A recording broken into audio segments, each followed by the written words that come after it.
Fabius heard the commotion, but thought it was a trap, and he was reluctant to fight any battle, especially in the dark. He therefore kept his men within their defense works. At dawn there was a battle close to the crest of the hill. The Carthaginian light infantry were cut off from their comrades, and the Romans, having some numerical advantage, would easily have crushed them, but for the arrival on the scene of a company of Spaniards sent back by Hannibal expressly for the purpose of relieving them.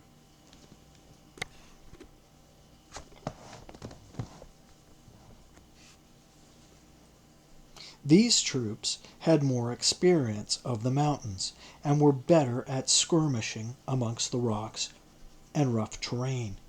They were also more nimble, both because of their physical agility and the way they were armed, and thanks to their mode of fighting, they easily outmaneuvered an enemy who was used to level ground, and who was also heavily armed and trained only in stationary warfare. Consequently, when they parted after what was not by any measure an even fight, the Spaniards returned to camp with almost no casualties, and the Romans with considerable losses. Fabius also struck camp and, after making his way through the pass, occupied a high and well-protected position overlooking Aliphi. Hannibal then made a pretense of marching on Rome by way of Samnium, but in fact he went all the way back to Paelignian territory on a marauding expedition. Fabius kept marching along the heights midway between the enemy column and the city of Rome, neither losing contact with Hannibal nor engaging him.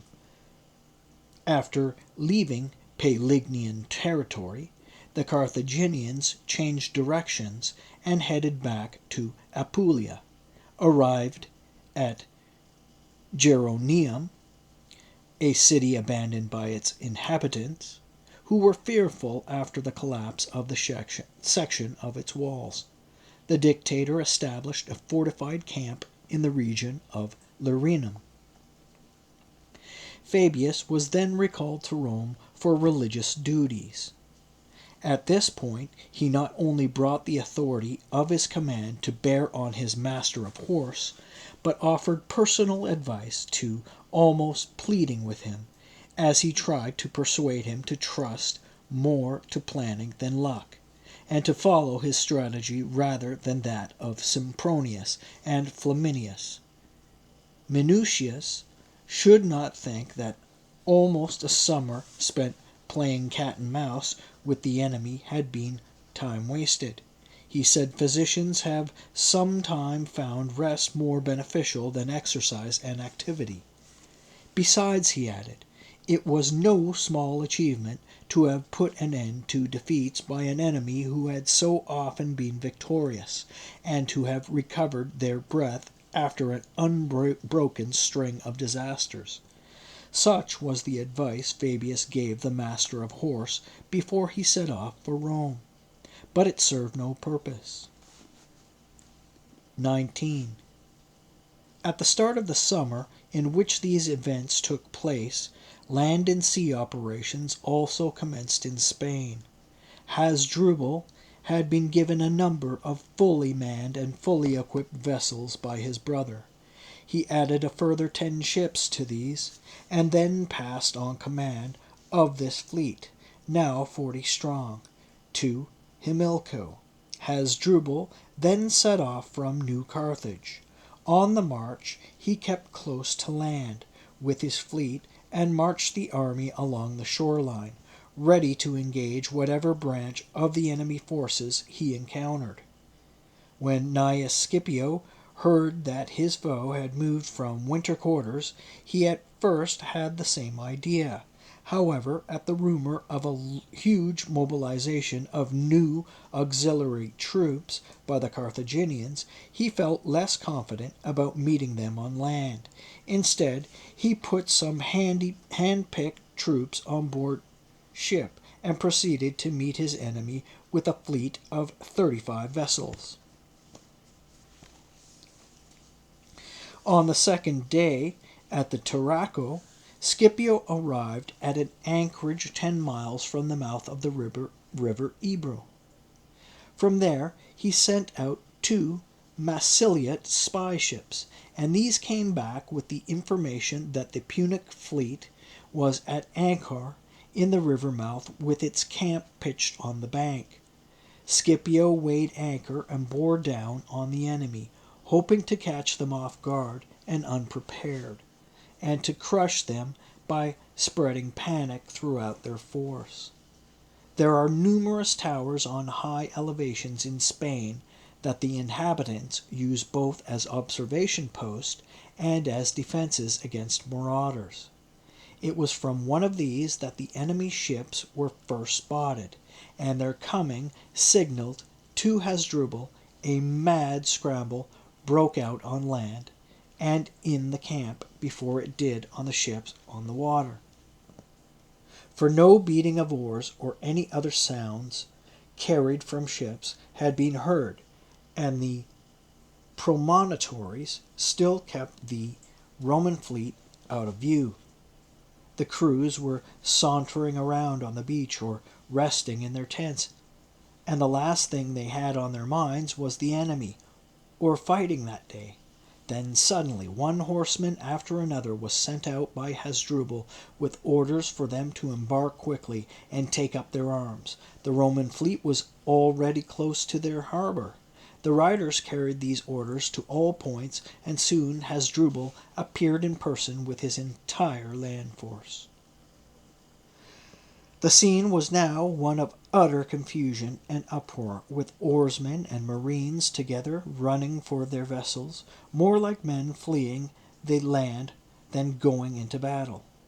They had all barely got aboard when some of them cast off the stern cables and drifted over the anchors, and others hacked through the anchor lines so nothing would be holding them back. And in their frantic haste to get everything done, the crews were impeded in their duties by the equipment of the Marines, while the Marines were prevented from taking up the fitting on their armor by the panic of the crews. By now the Romans were not just approaching, but had actually formed up their ships for battle.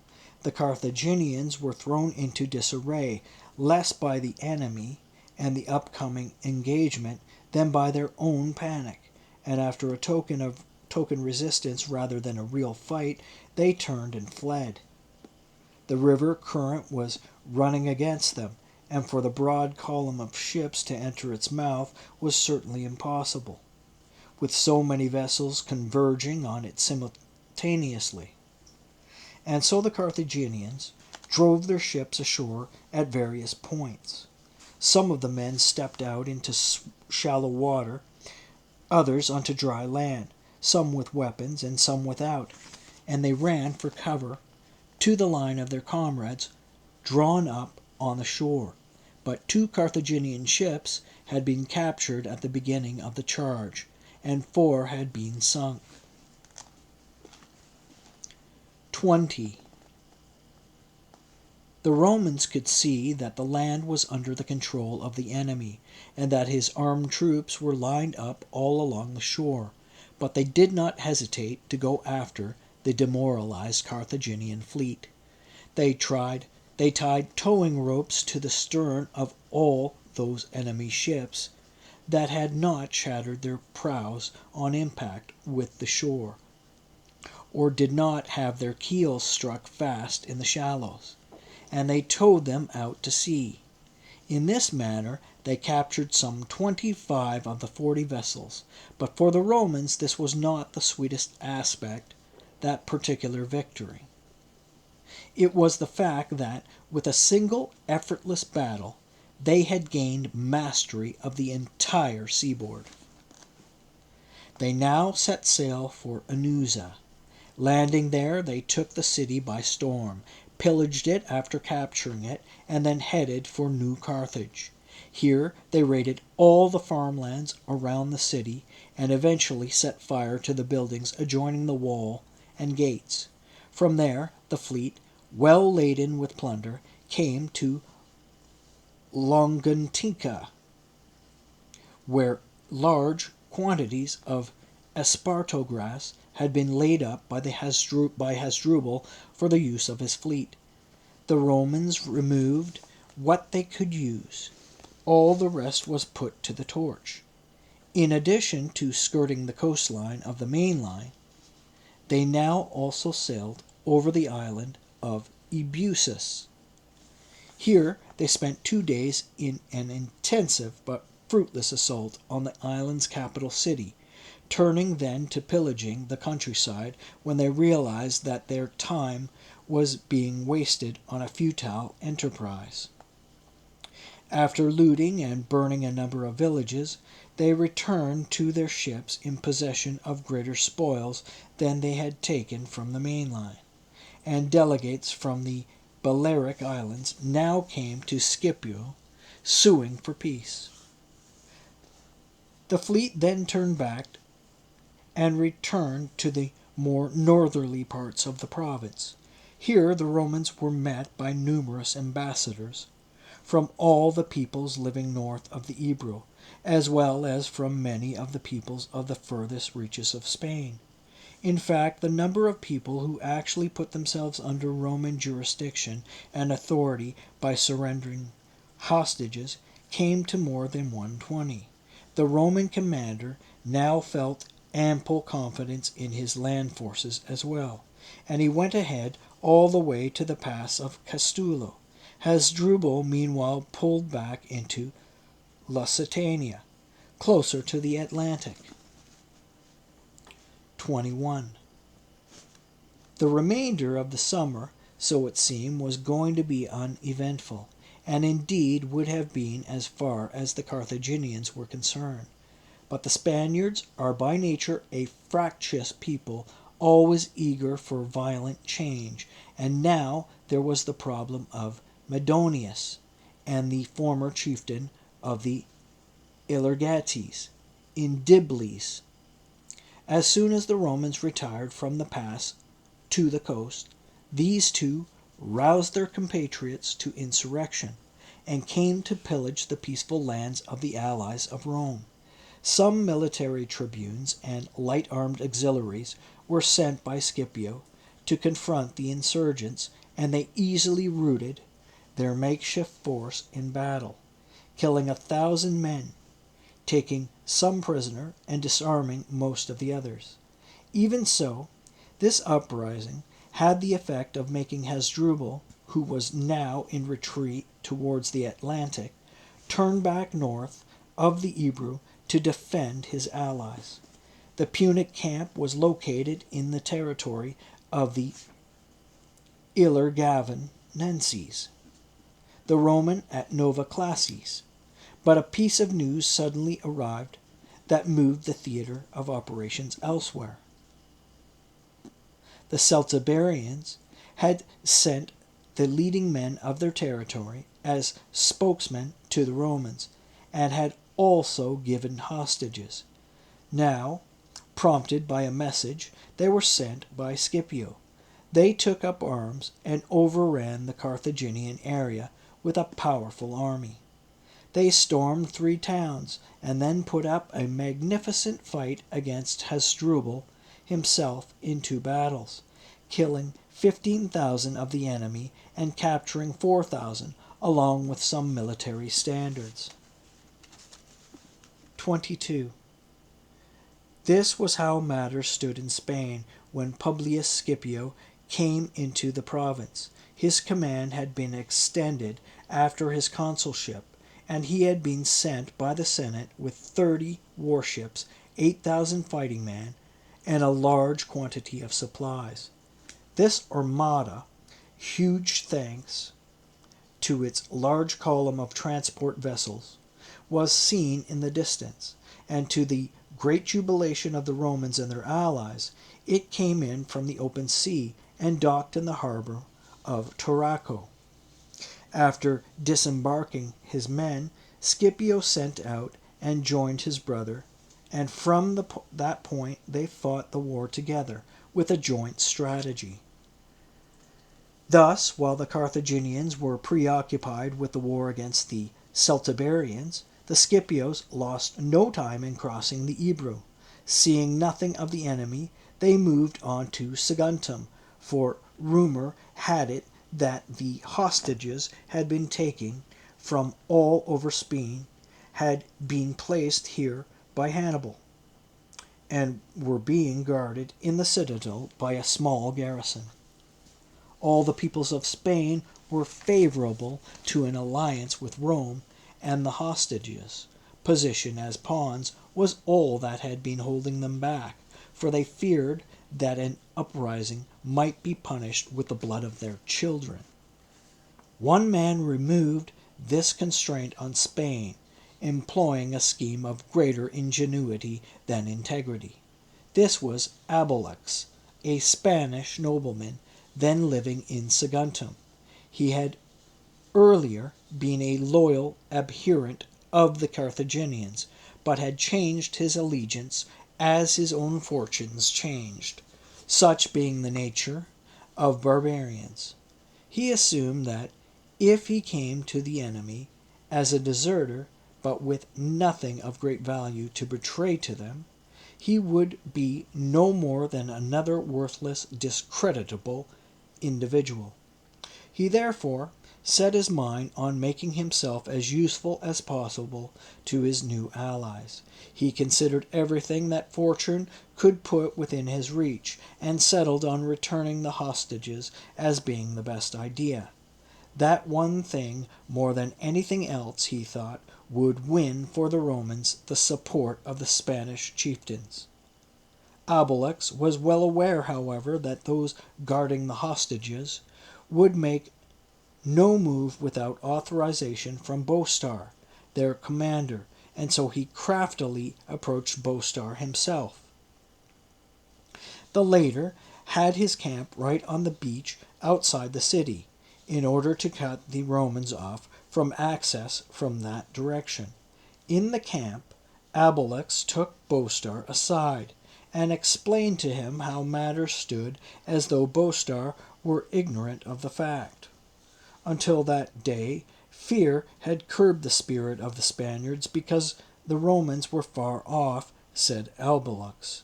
But now the Roman camp stood south of the Ebro, providing a secure stronghold and refuge for all who looked for violent change.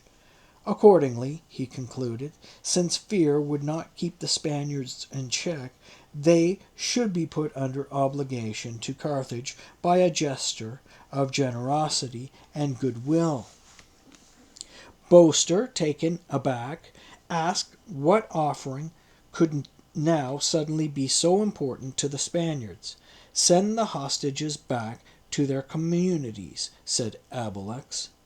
That will win you gratitude on a personal level from the parents, the people who have the greatest respect in their communities, and on the official level from the various tribes. Everybody wants to be trusted, and giving a person one's trust generally secures his true loyalty.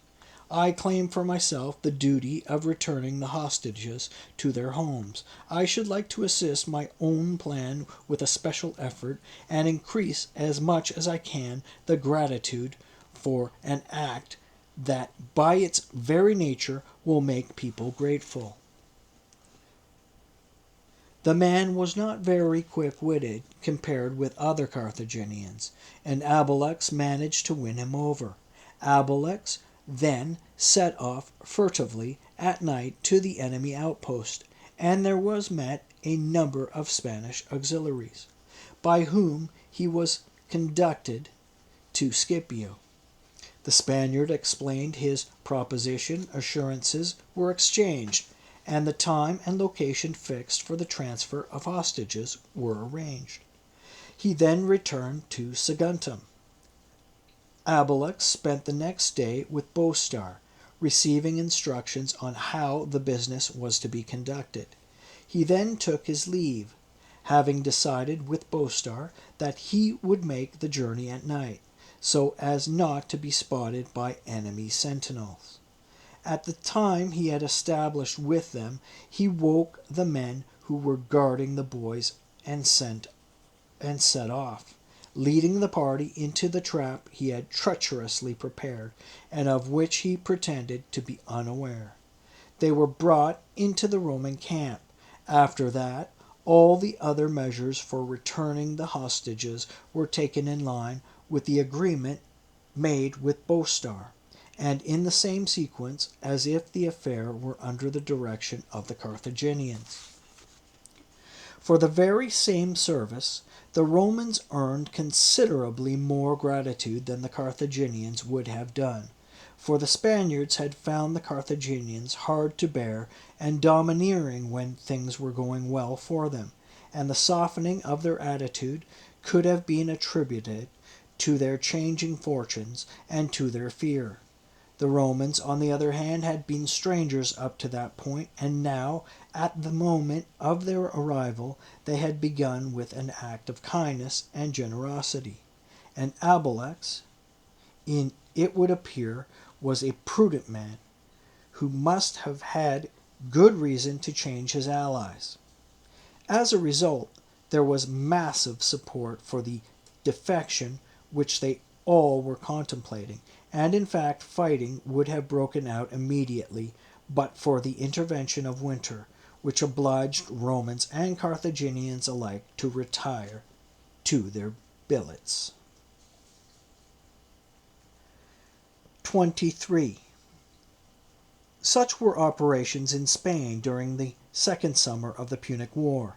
In Italy, meanwhile, the shrewd, delaying tactics of Fabius had brought a short interruption to the Roman defeats.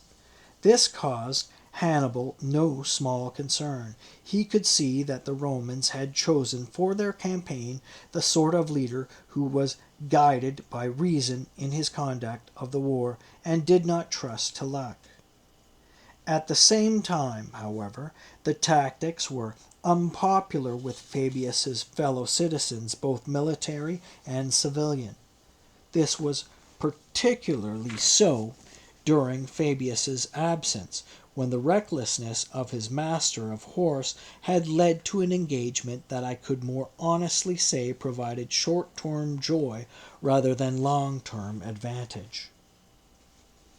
In addition, two incidents had increased the dictator's unpopularity, one of them a crafty scheme on Hannibal's part. A farm that belonged to the dictator had been pointed out to the Carthaginian by some deserters, and he ordered everything in the area to be razed to the ground except the farm. That was to be shielded from fire and the sword, or any kind of damage an enemy might inflict. The object was to create the impression that some secret pact had been made, and this was Fabius's payment for it. For the other incident, Fabius was himself responsible, and though it might initially have been questioned, because he failed to await senatorial endorsement, the action undoubtedly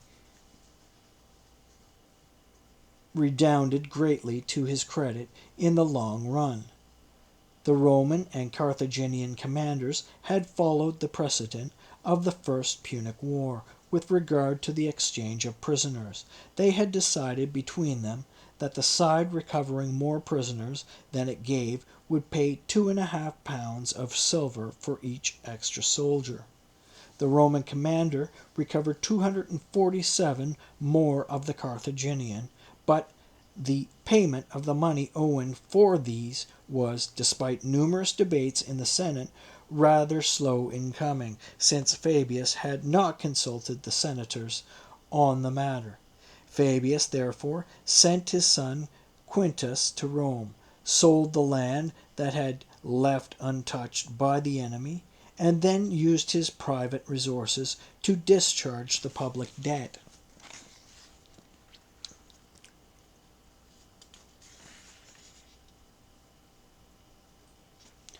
24. The Roman army was at that point in the territory of Larinum, under the command of Minucius, the master of horse, since the dictator had, as noted before and above, left for the city. Camp had earlier been pitched in a safe location on a lofty hill, but now it was brought down into the plain. Given the general's disposition, more hot-headed plans were now being mooted, attacking either the scattered Carthaginian foragers or the camp that had been left only lightly guarded. Hannibal was aware that the strategy of the war had changed with the commander, and that his enemy's moves would be impulsive rather than cautious. However, Hannibal himself now made a move that it would be hard to credit. Despite the proximity of the enemy, he sent a third of his men on a foraging expedition, keeping the other two-thirds in camp. He then moved the actual camp closer to the enemy, establishing himself on the hillock visible to him about 2 miles from Geronium. This was to let them know that he was at the ready to protect his foragers, should they come under attack. From that point, another hillock came into sight, closer to the enemy, and actually overlooking their camp. If Hannibal made a move to seize this in broad daylight, there was no doubt that the enemy would get there before him. Their path to it was shorter, and so some of his Numidians were sent out to take it secretly at night. The following day, with disdain for the slight enemy numbers, the Romans dislodged the Numidians, holding the position, and moved their own camp to the hillock. Thus, there was but a short distance between one rampart and the other, and that space had been almost entirely filled by the Roman battle line. At the same time, cavalry and light infantry were sent forth from the rear of the camp against the Carthaginian foragers, and these killed or chased off the scattered enemy over a wide area. Hannibal did not dare commit himself to battle, because with members so small he could barely defend the camp if it came under attack. And now he proceeded to fight the war with Fabian tactics. Sitting and waiting, he had drawn his troops back to their earlier camps before the walls of Geronium. Some sources have it that a pitched battle with lines drawn up was fought that day. They claim that at the first clash, the Carthaginians were driven in disarray right back to their camps, but then counterattacked suddenly, terrifying the Romans in their turn, until the fortunes of the battle were restored by the arrival of the Samnite Numerius Decimus. He was the leading man in terms of family and wealth, not just of his home town of Bovianum, but of the whole Samnium. According to this version, Numerius was at the command of the dictator, bringing up the camp 8,000 infantry and some 500 cavalry, when he appeared to Hannibal's rear. He gave both sides the impression that these were reinforcements coming from Rome with Quintus Fabius. Hannibal also feared it might be some sort of trap, and withdrew his men, and the Romans, pushing ahead with the help of the Samnite, took 2 strongholds by storm that day. 6,000 of the enemy were reportedly killed, and a good 5,000 Romans. But though the losses on both sides were so nearly equal, a gushing report was brought to Rome, along with an even more gushing dispatch from the master of horse, of the superlative victory. 25. These events were the subject of frequent discussions in both the Senate and meetings of the people. The community was full of joy. Only the dictator would give no credence to the report or dispatch. Even if it were all true, he said, he feared a success more than he did a reverse. At this, the tribune of the plebs, Marcus Metilius, declared that this really was intolerable. Not only had the dictator opposed an operation that promised success when he was present in the field, but now, in his absence, he was also refusing to recognize success achieved. He was purposely temporizing in order to stay in office and be the only person with imperium, both in Rome and in field.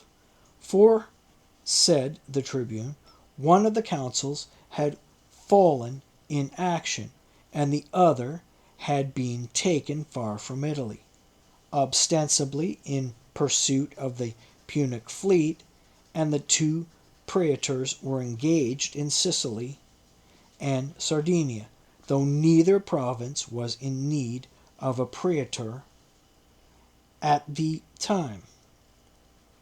And as for Marcus Minucius, the master of horse, he had been virtually kept under lock and key to prevent him getting a glimpse of the enemy or engaging in any military action. And so the tribune continued. It was not just Samnium that had been totally devastated, its territory ceded to the Carthaginians as if it were the other side of the Ebro. So, too, for heaven's sake, had the territory of Campania, of Calais, and of Falernum. And meanwhile, the dictator sat around in Castellinium, using the legions of the Roman people to protect his private lands. The army had been eager to engage, he said, but along with the master of horse, it had been virtually kept imprisoned within the rampart, and had been deprived of its weapons, like enemy prisoners. It was only when the dictator left that they had finally emerged from behind their rampart, like men delivered from a blockade. And then they drove back and routed the enemy. In view of which, added Metilius, he would have confidently proposed the annulment of Quintus Fabius Imperium, if the Roman people still had its medal of days gone by. As matters stood, he would bring forward only a modest bill to give the master of horse and the dictator the same constitutional powers. That notwithstanding, he concluded Quintus Fabius must not be sent back to his army until he had seen to the election of the consul to replace Gnaeus Flaminius. The dictator avoided assemblies of the people, enjoying, as he did, no popularity in public speaking. Not even in the Senate did he receive an impartial hearing. When he put tribute to his enemy, blamed the defeats of the past 2 years on the recklessness and incompetence of commanders, and said that the master of horse should be called to account for engaging against his orders. If supreme command and strategic planning lay with him, he said he would soon make people aware that when the general is good, luck is of little consequence, and that intelligence and reason are the important factors. Indeed, he added, there was greater glory in having kept the army safe at the appropriate time and without dishonor than there was in slaughtering thousands of the enemy. The speeches that he made in this vein had no effect. He then saw to the election to the consulship of Marcus Attilius Regulus, and to avoid being present for the squabble over the rights of command, slipped away to his army after dark on the day before the motion was to be brought forward. The plebs came together for the meeting at dawn. Their inner feelings were animosity towards the dictator and approval for the master of horse. But men still did not have the nerve to come forward to speak on behalf of a measure that had public support. Thus, in spite of overwhelming enthusiasm for it, the motion lacked substantive endorsement. One man alone was found to speak in favor of the bill, Gaius Terentius Varro, praetor the previous year, a man whose family background was not merely lowly, but downright sordid. They say his father had been a butcher who had kept his own stall, and had employed that very son in the degrading activities of his trade.